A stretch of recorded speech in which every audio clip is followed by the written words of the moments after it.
What do rectal feeding and skinny puppy have in common? Plenty, plus my moist news face hole to boot.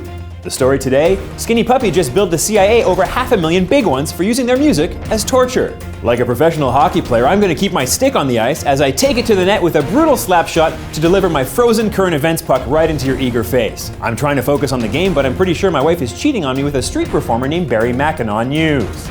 He juggles incongruous objects on a unicycle. Frankly, it's breathtaking.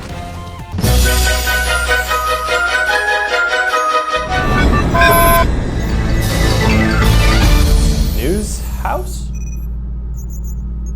Mark's been dropping a deuce for a long time. Canadian electro-industrial band Skinny Puppy invoiced the US government for $666,000 back in February when they got wind their music was being used as a torture device at GITMO. And with the new CIA torture report just being released, the proof is in the pudding. And by pudding, I mean a SynthPop nightmare of bleeding ear holes. Yes indeed, keyboardist Kevin Key got word that his band's music had been used without permission when a former Guantanamo Bay guard and devout Skinny Puppy fan got in touch with him. The band was deeply offended to hear that their music was used as an actual weapon to harm people. Just not as offended as anyone who's ever listened to Skinny Puppy. Everyone with working ears added, yeah, no, we're not that surprised. Their music is horrible. But don't feel bad, Skinny Puppy. The most common song for musical torture is the Barney theme song.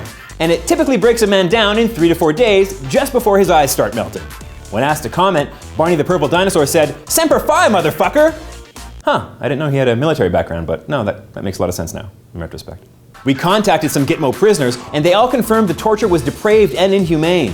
One prisoner said, compared to Skinny Puppy, rectal feeding was like Thanksgiving for my ass. That's what he said. Dick Cheney maintains that the CIA used no torture methods whatsoever, and when questioned about specific methods like keeping someone in a coffin or waterboarding, he said, "Come on, I raised my family on Skinny Puppy and rectal feeding, and they're better for it. For Christ's sakes, I'm in a coffin right now." Then he ate a guy. Woo! Dusted off the old classic Dick Cheney Nightwalker gag. It feels good, it feels right. I liked it.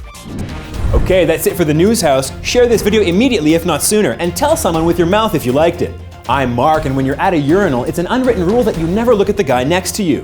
But no one ever said anything about reciting an entire episode of Law & Order. For a nice change, include the theme song.